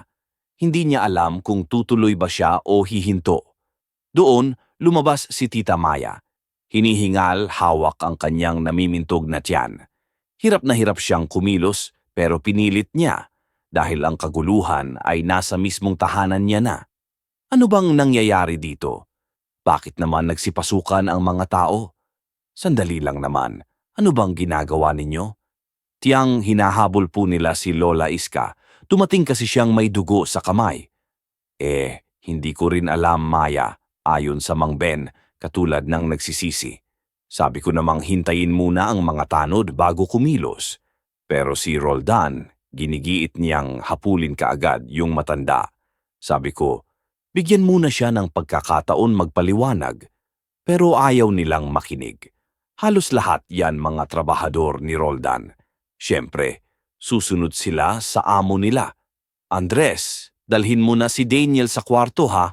Huwag kayong lalabas. Delikado dito. Tulungan niyo nga ako. Makapakinggan ako ni Roldan Chang. Pero baka bilisan muna, Andres. Pumasok na kayo. Wala nang oras. Baka may gawin na sila kay Lola sumunod si Kuya kahit labag sa loob namin. Sa aking lugar, nagwawala na rin si Whitey. Nagustuhan niya lumabas ng kwarto upang sundan si Lola. Gusto ko rin akong magsilbi. Pero pareho kaming pinigilan ni Kuya. Kuya, totoo ba? Kasi lang may dugo siya sa kamay, aswang na talaga si Lola? Hindi ko rin alam, Daniel. Pero yun ang nakita ng mga tao Tapos bagong salta pa siya dito. Kapag pinagdudugtong nila yon, madali nilang maiisip na siya ang salot. Tapos sulsulan pa ni Tio Roldan. Bakit ba parang galit na galit siya kay Lola sa umpisa pa lang? Dahil ba mahirap si Lola? Akala mo naman kataas-taas ng tao yan Ayoko talaga sa kanya. Hindi naman siya pulis o tanod man lang. Ba't niya ginaganyan si Lola? Niel, nakukonsensya tuloy ako. Kasalanan ko to Kung hindi narinig ni Tio Roldan yung mga sinabi ko, hindi to magsisimula. Hindi lang naman ikaw, pati si Mang Ben ang nangunguna, di ba? Pero kahit siya rin, nagulat sa pagsugod nila kaagad. Basta, kahit ano sabihin nila, alam ko, mabait si Lola. Hindi siya nananakit ng tao. Tinutulungan pa nga tayo Pinagaling niya si Tiang, maalaga siya sa atin. Parang pamilya niya tayo. Hindi niya tayo magagawang saktan. Sana nga, Daniel. Pero ano kayang nangyayari sa labas? Dito ka lang ha, sisilip lang ako. Bumaba si Kuya. Kumita namin si Tita Chang na namumumrupod sa kusina. Parang pinasok ng dilubyo ang bahay. Pinapatahan siya ni Mang Ben pero lalo lang siyang hinihikahos. Humihingi ng pasensya si Mang Ben pero hindi siya pinapansin ni Chang. Nang makita kami, lalo pa siyang naiyak at kumapit sa kanyang tiyan. Mang Ben, sino po si Lola? Anong ginalamba ng mga taong yon? Diyos ko pong Andres, kinuha nila si Lola. Iya, tama na yan. Baka mapaano ka. Kasi naman, Mang Ben, awang-awa na ako kay Lola Iska. Kung may natitira pa kayong konsensya, siguraduhin niyong hindi siya mapapahamak. Naku, Maya, hindi naman siguro nila sasaktan yun sabi ni Kuya Andres, subalit may takot pa rin sa boses niya. Paano ka nakakasigurado? Nakita mo naman kung paano nila kinalatkad yung matanda. Oo nga. Pero hindi naman siguro nila sasaktan si Iska. Hindi nila pwedeng gawin yon. Dadaan muna dapat sa barangay ang lahat. Pero hindi ako nagtitiwala sa kanila. Baka may gawin sila kay Lola at natatakot ako para sa kanya. Kailangan kong pumunta doon. Ako na, aray ko, ang sakit ng tiyan ko. Diyos ko naman. What happened to you? Hindi na ako kailangan ng tulong ninyo, Mang Ben. Umalis na kayo. Ayaw kong makita ang mukha niyo dito. Kinawa ninyo si Lola. Aray, tiyan ko. Tiyang, huwag na po kayong kumilos. Ako na ho. Sasamahan ko na lang po si Mang Ben. Susundan namin sila. Sisiguraduhin naming diretso sa barangay para mag-usap. Daniel, tulungan mo muna si Chang. Batayan niyo na lang muna siya dito. Babalik ka agad ako. Tumango ako at inalalayan si Tita Maya. Hindi maganda ang lagay niya. Nagsuka siya at bigla na lang nakatulog. Nang bumalik si Kuya Andres, binalita niya. Nakadetain daw si Lola sa barangay. Hinihintay pa raw ang kapitan mula sa kabilang bayan bago magpasya kung ano ang gagawin sa kanya. Hindi kami nakatulog ng maayos ng gabing iyon. At kinabukasan, nagulat kami nang makita na nandun na si Tio Roldan sa kwarto ni Tita Chang. Umagang-umaga pa lang. Shh! Whitey, huwag ka munang maingay. Maaga pa natutulog pa si Chang. Kuya, narinig mo ba yun? May pumasok sa kwarto ni Chang. Ang baho. Alam ko yung amoy na yun. Nandyan na naman si Tio Roldan. Ano ba yun? Palagi ko nga to naamoy. Nakita ko nga siya minsan. May parang malapot na langis siyang pinapayid sa balat niya. Kadiri talaga. Baka pampapogi niya yon para kay Chang. Pero baho naman non. Biglang lumabas si Roldan. Magandang umaga sa inyo, Andres. Ikaw munang bahala dito. Hahagamot ko yung tiyahin ninyo. Basta buksan mo lang yung tindahan, ha? Ituloy nyo lang yung pagbebenta. Po? Sana nyo po dadalhin kayo si Tiyang. Ba't kinaya nyo siya Ako na bahala. Basta't ikaw na dito sa bahay, ha? Sandali lang, ha? Narinig nyo po ba ako? Ayos lang po ba kayo? Kuya, hindi sumasagot si Tiyang, Anong kayang nangyari sa kanya? Tiyang, sige na, ako na ang bahala sa kanya. At ilayo niyo sa akin yang asong yan, ha? Kung ayaw niyo, isama ko yang siya sa amo niya. Sa kulungan. Wala na kaming nagawa. Inalalayan niya si Tita Maya papalabas. Pero hindi nakinig si Kuya sa utos ni Roldan. Imbes na buksan ng tindahan, nagpunta kami agad sa barangay para dalawin si Lola. At laking gulat namin, isang balita ang bumungad sa amin. Nakatakas daw si Lola Iska. Kuya, nakatakas daw si Lola Iska. Paano niya kaya nagawa yun? Tsaka, nasaan na kaya siya? Mga iho, tama ba yung naririnig ko? Nakawala si Iska? Opo, Mang Ben. Tsaka, utang na loob po Huwag niyo na pong ipamalita sa mga tao yon. Hindi. Kaya nga ako nagpunta dito para sana dumalaw. At hihingi sana ako ng tawad kay Iska. Nanguna ako sa pagpaparatang sa kanya Parang nagbago ang ihip ng hangin. Kahapon lang kasama kayo sa pagsugod kay Lola. Hindi naman. Nagpahuli pa nga ako Iniisip ko nga kung itutuloy pa. Alam mo, napansin kong gumana yung gamot ni Iska sa anak ko. Kasi matapos siyang makunan noon, tuluyan na siyang nanghina. Bago man si Lola Iska binigyan ng gamot, humihinga na siya ng maayos. Tsaka may binigay pa siyang pulsera sa loob niya kay Martha para daw gumaan na ang pakiramdam niya. Simula noon, gumaling na siya. Ibig sabihin, tulong si Lola Iska sa inyo. Tapos ganun pa rin ang ginawa niyo sa kanya.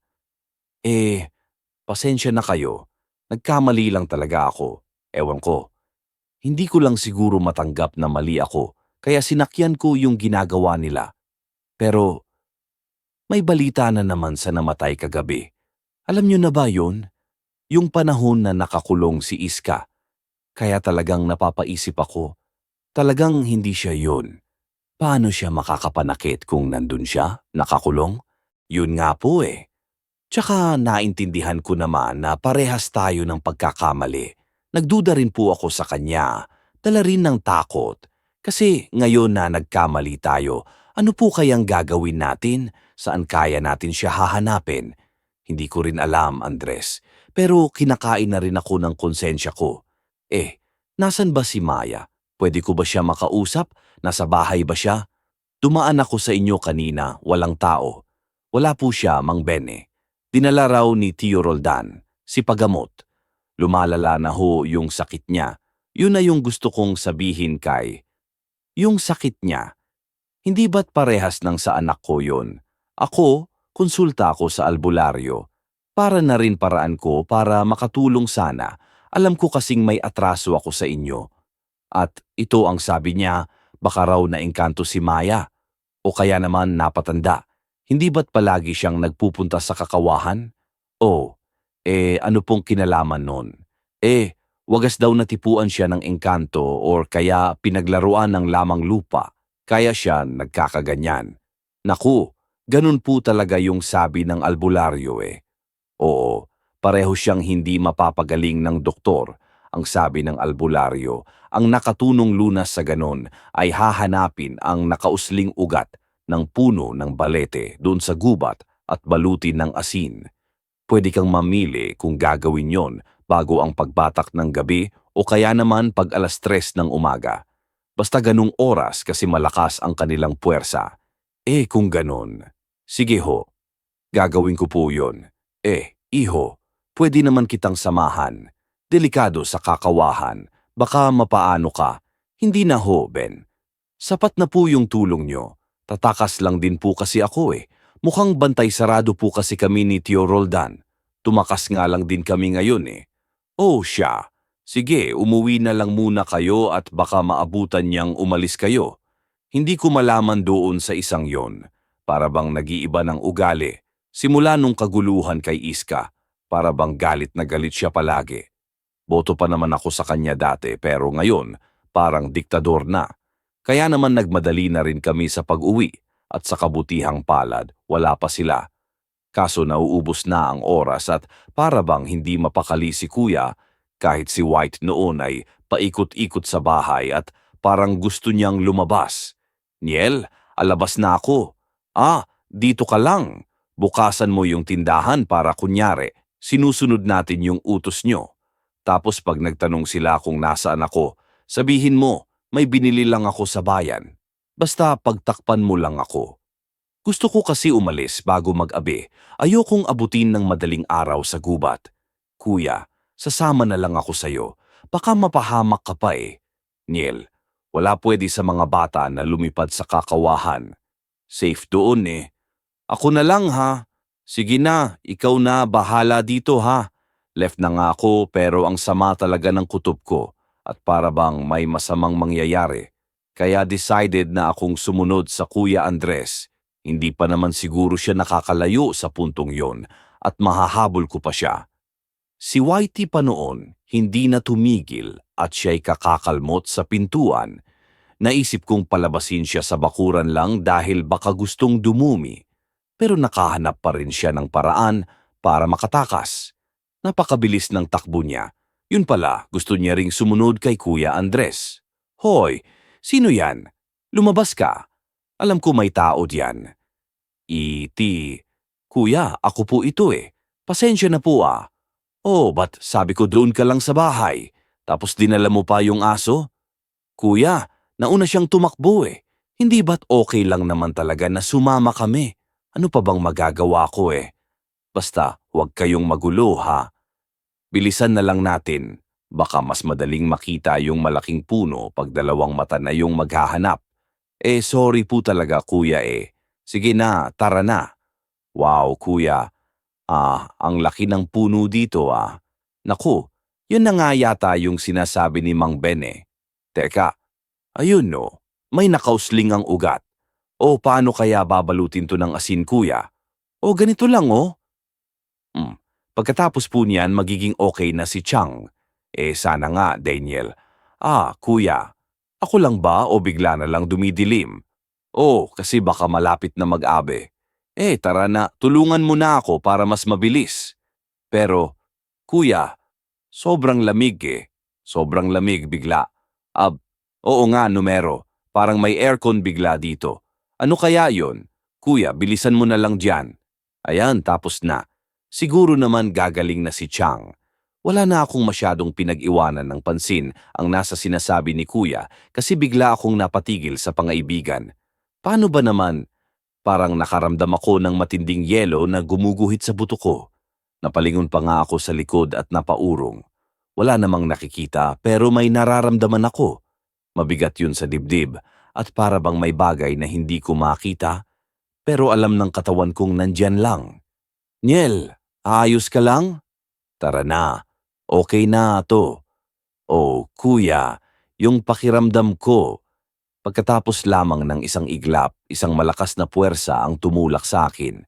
Biglang nagtatahol ang aso at maya-maya pa'y para bang may kinakagat si Whitey kahit wala kaming makita. Unti-unting nagdilim ang paligid. Hinablot ni Kuya ang kamay ko at agad kaming tumakbo. Kuya, si Whitey! Naiwan si Whitey! Susunod na lang siya. May kung ano, Daniel. Kailangan na nating umalis dito. Napahinto kami sa malakas na pag-iyak ng aso. Hindi namin kinaya. Binalikan ni Kuya si Whitey at natagpuan siyang nakahiga sa lupa. Binuhat niya ito at nagtatakbo kami, pero nagawa pa rin itong kumahol. Sa pagkakataong iyon, may tinatahulan siya sa likod namin, kaya kumaripas na talaga kami ng takbo. Napahinto lang kami nang umabot kami sa isang masukal at saradong daan sa gubat. Hinahanap ni Kuya kung saan ang dapat na daan at doon napansin kong nagpupumiglas si White.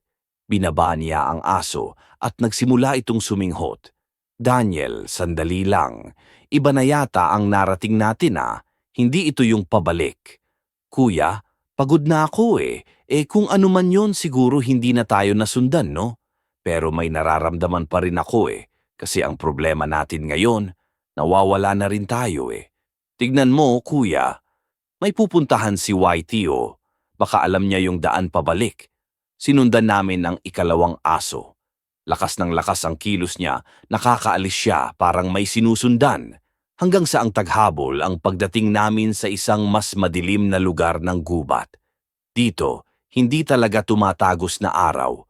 Amaan ang nakita namin, isa itim ang usok ang pagiging makapal ang anino. Kinahulan niya ito ni White, kaya pinaligiran siya.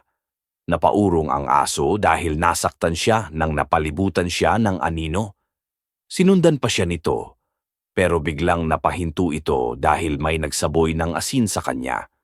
Lumapit si Lola Iska at nagsaboy pa ng asin sa itim na figura. Lola Iska, mga iho, lumayo muna kayo, tapos kunin ninyo si White. Kumurap-kurap ang itim na anino at unti-unting nagbago ng anyo. Isang lalaking maitim, may matutulis na pangil at nanlilisik na mga mata ang lumitaw sa pwesto nito. Sinubukan pa niyang tumakas at laking gulat namin nang bigla na lang itong lumutang. Wala itong pakpak pero nagawa nitong lumipad. Saan ka pupunta, Layog? Hindi ka makakatakas sa akin. Tawanan. Kahit hindi ako makatakas dito, susugurin pa rin namin yung baryo nyo. Hinihintay lang namin ang hudyat mula sa aming pinuno. Anong hudyat ang pinagsasabi mo at sino ang pinuno ninyo? Sabihin mo sa akin. Sinabuyan ulit ni Lola Iska ang aswang ng asin. Umaakma na itong aatakihin kami. Agad itong nag-iba ng anyo. Naging itim na usok, pabalik-balik na nagiging tao. Kaya naman kumuha si Lola ng basahan, nilagyan ito ng langis at mabilis na sinindihan. Saktong lumitaw ang anyong tao ng aswang, binato niya ng apoy sa katawan nito. Biglang natupok ang buong anyo nito at naging abo. Matapos ang labanan, niyakap agad ni Lola si Whitey. Binuhat niya ang aso at sinimulang gamutin ang mga sugat nito. Lola, alam po ba namin, klase nila lang yon. Yun ba yung tinatawag na aswang? Oo, iho, siya nga yun, pero sa kasawiang palad. Mukhang hindi siya nag-iisa, hindi pa dito natatapos ang lahat. Hey, sandali nga lang, bakit ba kayo nandito? Napakadelikado dito sa gubat para sa mga batang kagaya ninyo. Oo, kasi si Daniel ang kulit, sumunod sa akin dito. sabi ng albularyo na nakausap ni Mang Ben para ho kasi gumaling si Tiang Chang. Lagyan namin ng asin yung ugat ng balete dito. Baka daw ho naengkanto siya kaya nagkaganon. Lola, lumalala po talaga yung sakit niya eh. Naku, anong kaya? Tinanggal ba siya ng mga porselas na pinapasuot ko kayo sa kanya? Yun din ang pananggalan niya laban sa mga masasamang espiritu at mga masasamang nilalang. Opo, pinatanggal siya yun eh. Hay naku, makasama talaga ang kutob ko sa isang yun eh. Pero sandali lang po, Lola. Alam namin kasi, sa barangay kayo napadpad. Sinabi ng barangay, nagligaw daw kayo. Nandito lang pala kayo sa gubat. Oo, iho. Nagpunta ako dito hindi ngayon ay tumatago, kundi ay gusto kong hahanap ng ebidensya laban sa aswang na yun. Meron na akong napatay na isa kanina, kaya nalaman ko kung paano siya dispatsahin. Layog ang tawag sa mga aswang na yan, yung mga nagiging usok at anino. Tahimik silang umatake, kaya walang kaalam-alamang mga tao. Mahilig sila sa mga buntis at matatanda. Kaya po pala akala ng iba multo kasi hindi madaling makita. Tama ka diyan, iho. At ngayon ko lang nakumpirma ang lahat dahil natugis ko sila dito. At marami pala talaga sila. Oo, sabi nga po niya, napasok nila yung baryo natin. Wala pong nakakapansin. Kasi nga, nag-browse naman kayo, hindi ba? Kaya rin niyang mag-anyong tao. Maaring nakakahalubilo natin sila sa bayan nang hindi natin nalalaman na aswang pala sila. At yun na nga ang ginagawa ko sa baryo ninyo. Iniimbestigahan ko ang presensya nila tuwing gabi para malaman kung sino talaga ang aswang. Naku, kaya po ba kayo tumatakas kapag gabi? Nakita po namin kayo eh. Nagpupunta ho kayo doon sa compound nila, Tio Roldan. Oo, dahil minsan, iba ang pangamoy ko doon. Parang kay Harold din nung una ko siyang makita.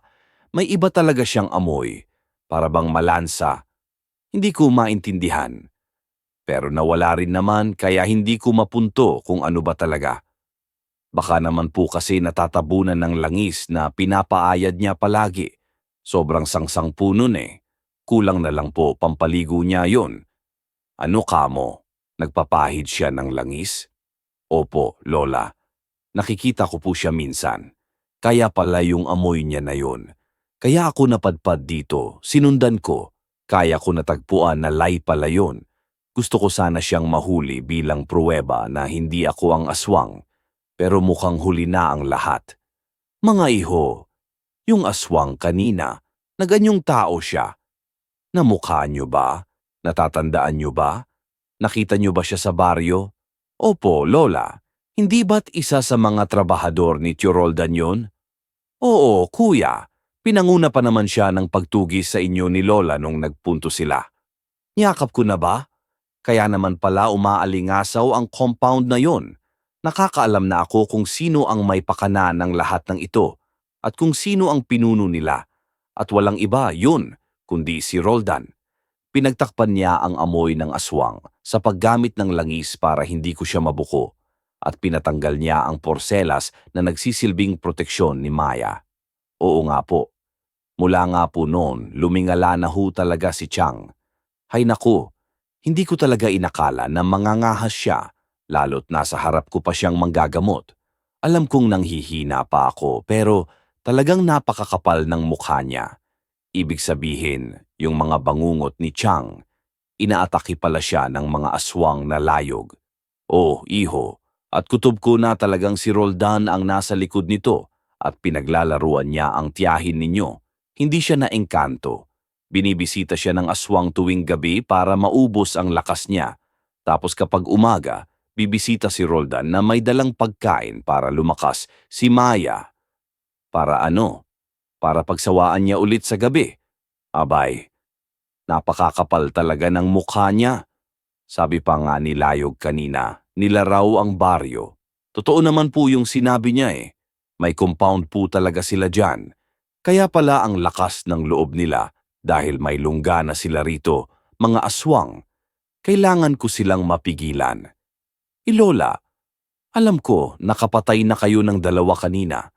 Pero sa tingin ko, hindi niyo po kayang kalabanin yung isang buong kampon ng aswang. Hindi naman natin kailangan humingi ng tulong sa mga kapitbahay. Si Mang Ben, nagustuhan niya sumagot eh. Lola, nagsisisi na po talaga siya sa ginawa niya. Tutulog po siya sa atin. Hay, sana nga. Kasi kung maglalaban kami, asin at fire lang ang tunay na aasensyon sa kanila. Nasasaktan nga sila sa mga dalama pero kailangan ng apoy para tapusin ang buhay nila. At kung ganun, dapat sabay-sabay ang pag-atake natin kung marami sila. Baka dumugtong sila sa atin.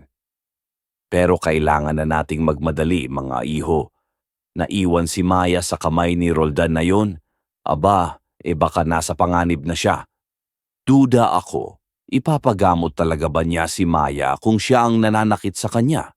Sa kabutihang palad, madali naming nakumbinsi si Mang Ben nang makausap namin siya dahil nagtutugma na rin sa kanya ang lahat ng pangyayari.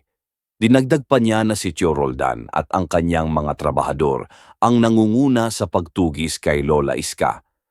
Marahil ginawa nila yon para ilihis ang pansin ng mga tao sa tunay na aswang. Aba, ang tigas talaga ng mukha nila. Sila pala yung mga salot dito eh. Kung iisipin, nung dumating sila doon nagsimula ang lahat. Sa totoo lang, nauna pa nga yung mga balita sa kabilang bayan tungkol sa mga aswang na yan. Kaya siguro lumakas ang loob nila. Kaya dito sila mismo nang bibiktima sa sarili nating bakod. Pinlaano talaga nila ang lahat para mapasakop nila ang lugar na ito at siguro pati na rin ang mga karatig baryo. Kaya naman kailangan natin silang gulatin dahil mailap sila at baka sila ang maghiganti. Pero baka mahirapan akong kumbisihin yung mga taong bayan na sumali sa atin. Iniisip kasi nila na si Lola yung aswang. Pasensya ka na ha, dahil sa akin, dahil doon sa pagsusulsol ko. Malaki ang naging kasalanan ko sa'yo. Ako rin po, Lola. Pasensya na po kasi nanguna ako na magduda. Huwag niyo nindihin yon. Ginawa niyo naman yon para sa proteksyon ng mga mahal niyo sa buhay. Naiintindihan ko naman yon. Kaya nga gusto kong magdala ng matinding pruweba na hindi talaga ako. Asya, kung ganon, meron akong mga kapitbahay na kakausapin. Sila rin yung tutol sa ginawa sa'yo, Eska eh. Masyado silang marahas, pati yung ibang mga tsismosa diyan sa kanto. Lagi daw nilang nakikita si Roldan na nagbabahay-bahay paggabi. Madali lang siguro yan kumbinsihin. Alam ko, nainis din yung ibang kapitbahay dahil masyadong magulo yung mga trabahador niya. Isasama po ako sa inyo, Mang Ben. Subukan po natin silang kausapin. Oo, dahil minsan iba ang pangamoy ko doon. Parang kay Harold din nung una ko siyang makita, may iba talaga siyang amoy. Para bang malansa, hindi ko maintindihan. Pero nawala rin naman, kaya hindi ko mapunto kung ano ba talaga. Baka naman po kasi natatabunan ng langis na pinapaayad niya palagi. Sobrang sangsang po nun eh. Kulang na lang po pampaligo niya yon. Ano ka mo? Nagpapahid siya ng langis? Opo, Lola, nakikita ko po siya minsan. Kaya pala yung amoy niya na yon. Kaya ako napadpad dito, sinundan ko. Kaya ko natagpuan na lay pala yon. Gusto ko sana siyang mahuli bilang pruweba na hindi ako ang aswang. Pero mukhang huli na ang lahat. Mga iho, yung aswang kanina, na ganyong tao siya. Namukhaan niyo ba? Natatandaan niyo ba? Nakita niyo ba siya sa baryo? Opo, Lola. Hindi ba't isa sa mga trabahador ni Tio Roldan yun? Oo, kuya. Pinanguna pa naman siya ng pagtugis sa inyo ni Lola nung nagpunto sila. Niyakap ko na ba? Kaya naman pala umaalingasaw ang compound na yon. Nakakaalam na ako kung sino ang may pakana ng lahat ng ito at kung sino ang pinuno nila. At walang iba yun, kundi si Roldan. Pinagtakpan niya ang amoy ng aswang sa paggamit ng langis para hindi ko siya mabuko. At pinatanggal niya ang porselas na nagsisilbing proteksyon ni Maya. Oo nga po. Mula nga po noon, lumingala na ho talaga si Chang. Hay naku, hindi ko talaga inakala na mangangahas siya, lalo't nasa harap ko pa siyang manggagamot. Alam kong nanghihina pa ako, pero talagang napakakapal ng mukha niya. Ibig sabihin, yung mga bangungot ni Chang, inaatake pala siya ng mga aswang na layog. Oh, iho, at kutob ko na talagang si Roldan ang nasa likod nito at pinaglalaruan niya ang tiyahin ninyo. Hindi siya naengkanto. Binibisita siya ng aswang tuwing gabi para maubos ang lakas niya. Tapos kapag umaga, bibisita si Roldan na may dalang pagkain para lumakas si Maya. Para ano? Para pagsawaan niya ulit sa gabi. Abay, napakakapal talaga ng mukha niya. Sabi pa nga ni Layog kanina, nila raw ang baryo. Totoo naman po yung sinabi niya eh. May compound po talaga sila diyan. Kaya pala ang lakas ng loob nila dahil may lungga na sila rito, mga aswang. Kailangan ko silang mapigilan. Lola, alam ko, nakapatay na kayo ng dalawa kanina. Pero sa tingin ko, hindi niyo po kayang kalabanin yung isang buong kampon ng aswang. Hindi naman natin kailangan humingi ng tulong sa mga kapitbahay. Si Mang Ben, nagustuhan niya sumagot eh. Lola, nagsisisi na po talaga siya sa ginawa niya. Tutulog po siya sa atin. Hay, sana nga. Kasi kung maglalaban kami, asin at fire lang ang tunay na aasensyon sa kanila. Nasasaktan nga sila sa mga dalama pero kailangan ng apoy para tapusin ang buhay nila. At kung ganun, dapat sabay-sabay ang pag-atake natin. Kung marami sila, baka dumugtong sila sa atin. Pero kailangan na nating magmadali, mga iho. Naiwan si Maya sa kamay ni Roldan na yon. Haba, baka nasa panganib na siya. Duda ako, ipapagamot talaga ba niya si Maya kung siya ang nananakit sa kanya? Sa kabutihang palad, madali naming nakumbinsi si Mang Ben nang makausap namin siya dahil nagtutugma na rin sa kanya ang lahat ng pangyayari. Dinagdag pa niya na si Tio Roldan at ang kanyang mga trabahador ang nangunguna sa pagtugis kay Lola Iska. Marahil ginawa nila yun para ilihis ang pansin ng mga tao sa tunay na aswang. Aba, ang tigas talaga ng mukha nila.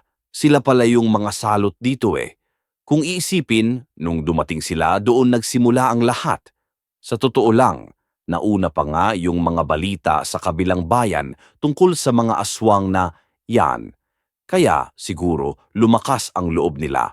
Kaya dito sila mismo nang bibiktima sa sarili nating bakod. Pinlano talaga nila ang lahat para mapasakop nila ang lugar na ito at siguro pati na rin ang mga karatig baryo. Kaya naman kailangan natin silang gulatin dahil mailap sila at baka sila ang maghiganti. Pero baka mahirapan akong kumbisihin yung mga taong bayan na sumali sa atin. Iniisip kasi nila na si Lola yung aswang. Pasensya ka na ha. Dahil sa akin, dahil doon sa pagsusulsul ko, malaki ang naging kasalanan ko sa'yo. Ako rin po, Lola. Pasensya na po kasi nanguna ako na magduda. Huwag niyo nindihin yon. Ginawa niyo naman yon para sa proteksyon ng mga mahal niyo sa buhay. Naiintindihan ko naman yon. Kaya nga gusto kong magdala ng matinding pruweba na hindi talaga ako. Asya, kung ganon, meron akong mga kapitbahay na kakausapin. Sila rin yung tutol sa ginawa sa iyo, Eska eh. Masyado silang marahas. Pati yung ibang mga tsismosa diyan sa kanto. Lagi daw nilang nakikita si Roldan na nagbabahay-bahay paggabi. Madali lang siguro, yan kumbinsihin. Alam ko, nainis din yung ibang kapitbahay dahil masyadong magulo yung mga trabahador niya. Isasama po ako sa inyo, Mang Ben. Subukan po natin silang kausapin. But hindi namin ito ginawa kasi ang isang malagim na eksena ang lumabas sa amin sa kalsada. Silabasan ng mga tao sa kaguluhan. Dinatnan kasi namin si Tiang Maya, duguan, wala sa sarili. Nanginginig siya at sapu-sapo ang kanyang tiyan. May dugo ang mga binti niya at mukhang mahihimatay na. Nakuwang, Andres, tumakbo na kayo, nakatakas lang ako. Si Roldan, mga aswang, yung kasamahan niya, nandyan na sila. Mga aswang sila. Tumakbo na kayo. Tulungan niyo ako. Buhatin natin siya, kailangan ko siyang gamutin. Nagdudugo siya't delikado to para sa sanggol. Tara, dalin natin siya sa bahay para matulungan kayo ni Martha. Pinahubad ni Mang Ben at ni Kuya Andres si Chang papasok sa bahay nila, Mang Ben, kung saan sinalubong sila ni Martha. Pisamgat abala sila, kinabit ko ang mga kapitbahay na nakatakbuhan. Ang mga iba ay umiigalaw, kami-kami, walang hiya daw ang mga aswang. Ang mga iba naman ay nagkulop ng kanya-kanyang sandata. Itak, kahoy, basag na bote. At totoo ang sabi nila. Dahil mula pa lang sa malayo, narinig ko na ang boses ni Tio Roldan. Galit na galit, hinahanap si Chang. Kitang-kita na ng mga tao ang kanyang anyong aswang. Matay nanlilisik, balat ay maitim, at ang boses ay parang hibla ng hangin sa gabi. Maya, lumabas ka na. Huwag kang matakot. Ako pa rin ito. Naku, nandyan na si Tio Roldan. Hinahanap niya si Tiang Maya. Maya, mahanap din kita. Nauubos na yung pasensya ko. Ayos ka. Masali ka pero tumakas ka. Tinimbog mo kami. Wala na tuloy akong magagawa ngayon. Hindi ko na kayo pwedeng paglaruan. Panahon na para pakita ang kapangyarihan namin. Mga kasama, hanapin niyo si Maya. Lahat ng bibigil sa inyo, patayin ninyo. Aantabayanan ko na ang mga tao, Mang Ben. Harapin ko na si Roldan. Susubukan kong bigyan kayo ng oras hanggat kaya ko. At kayo, mga iho, protektahan ninyo ang tiyahin ninyo. Lola, sasamahan po kita. Una po yung pambawi ko sa inyo. Hindi ko po hahayaang makuha niyo si Chang. Lalaban po tayo. Maya, pagbibigyan pa kita. Basta lumabas ka lang. Palalakihin ko ang bata. Alam mo namang espesyal sa akin yan eh. Hindi ko naubusin ang enerhiya nyo. Gusto kong lumaki yung bata. Gagawin ko siyang layog, tumamo na lang si Lola Iska. Agad niyang inipahayag kay Mang Ben ang plano. Lumabas si Lola at si Kuya Andres sa kalsada at hinarap ang mga aswang, samantalang si Mang Ben naman ay dumaan sa gilid ng bahay upang magtago. Nagsimulang naglaban. Aboy, nagsaboy si Lola ng asin, immediately na nag-iwasan ang mga aswang. Most of them were nag-anyong usok, so they're having a hard time maintaining one form. Non-stop the stabbing and harassment of Kuya Andres towards the aswangs while protecting the people. Ano to? Bata at saka uugod-ugod na lola? Akala nyo ba matatalo nyo kami? Ni hindi nyo kami masusugatan. Walang magagawa ang data nyo sa amin. Pero hindi ibig sabihin nun ay hindi na namin susubukan. Ikaw talaga, matanda ka. Ikaw yung bishay ko. Hindi ka pa natutulong, pinakulo kita. Bis dito, tatapusin ko yung buhay mo. Sinunggaban ng aswang si Lola Iska. Nagawa nitong umiwas, pero nahuli siya ng isa pang layog. Kakagatin na sana siya nito ng salagin ni Kuya Andres, kaya siya ang nadali. Dahil doon tumakbo na ako papunta sa kanila. Sinaboy ko ang asin sa mukha ng aswang na kumagat kay Kuya. Agad itong sinaksak ni Lola Iska. Pero dahil sa pagkabigla, hindi niya namalayan na nasa likod na niya si Tio Roldan. Biglang sinakal siya ng aswang at pinuhat sa ere. Tinapon niya si Lola na parang manika lang sa isang dingding ng bahay. Pero hindi niya inasahang nasalo siya ni Mang Ben. Hindi siya tumama sa semento. Anong ibig sabihin nito? Walang hiya ka. Niloko mo kami lahat. Hindi si Lola ang aswang, kundi ikaw, kasama ng mga alipores mo. Mga kapitbahay, ngayon na, nagsilabasan nga ang mga tao. May dala silang kaldero, asin at mga basahang may langis. Pinaingay nila ang mga kaldero, malakas, parang ritual, kaya nalito ang mga aswang sa ingay. Sabay-sabay nilang isinaboy ang asin. Hindi na alam ng mga aswang kung magiging usok, anino o tao. Nagulo ang kanilang anyo dahil sa kaguluhan. At dahil doon, nagawa ng mga tao ang kanilang pinaghandaan. Sinindihan nila ang mga basahang may langis at isinaboy sa mga aswang. Nagsindihan ang apoy, halos matupok na rin ang ilang bahay. May ibang aswang na nakatakas at bumalik sa kanilang mga kubo sa compound. Agad na sinugod ng mga tao ang lungga nila. Doon nila nakita ang mga taong nawawala, nakakulong pala sila doon, mahina na, gutom at takot. Matapos iligtas, sinunog nila ang mga kubo, kasama ang mga natirang aswang. Hindi, hindi maaari. Lahat ng pinundar ko, dito na ang katapusan ng paghahari-harian mo, Roldan. Wag ako.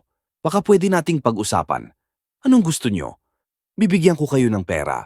Pero, wag lang ako. Teka, o anong ginagawa nyo? Hindi. Nakapalingin ang mga tao. Force siya sa pagtunog sa loob ng nasusunog na kubo. Pinanood namin lahat kung paano nalingap ng apoy ang pinuno ng mga aswang hanggang sa wala na natira kundi usok at abo. Hay, salamat. Wala na natira sa mga salot na yan. Hindi na ulit sila makakapagbiktima dito sa lugar natin. Ewan ko na lang kung babalik pa sila mula sa pagigabo nila. Wala na yan. Patay na sila lahat. Siguro ako. Maraming salamat sa iyo ha. Tinuro mo sa amin kung paano sila patayin. Ang hirap kasing kalaban ng usok at anino. Sana lang ayos pa rin ang mga taong nagligtas. Kasi kung hindi naman nagtulungan ang lahat, hindi sila mapapatay. Masyado silang marami. Kung hindi tayo magpapaulan ng asin at apoy dito, hindi talaga natin sila kakayanin. Laking gulat ni Tiang Maya upon waking up, she did and told us what happened after she was harrisoned. And in a good way, okay naman ang baby niya, kahit dinugo siya. Dala daw yun ng pagtakas niya sa kamay ni Roldan. Nagising na lang kasi ako. Nandun na ako sa compound nila eh. May ginagawa siya sa akin, parang hinihigop niya yung lakas ko. Tapos humilab yung tiyan ko. Kaya kahit hinang-hina ako, talagang sinubukan kong bumangon. Walang yayong mga yon. Ganun pala ang ginagawa nila sa mga buntis dito eh. Kawawa yung anak ko na biktima. Pero kahit papaano, pasalamat pa rin ako at naabutan ko siyang buhay. At ang sabi nga ho, hindi lang daw mga buntis, pati yung mga matatanda, yung mga mahihina at walang laban. Sa umpisa, aakalain daw na minumulto lang o binabangungot. Pero aswang pala yun. Kaya, Lola Iska, maraming salamat ho ha. Kasi kung hindi ka dumating dito, baka wala na kaming nagawa.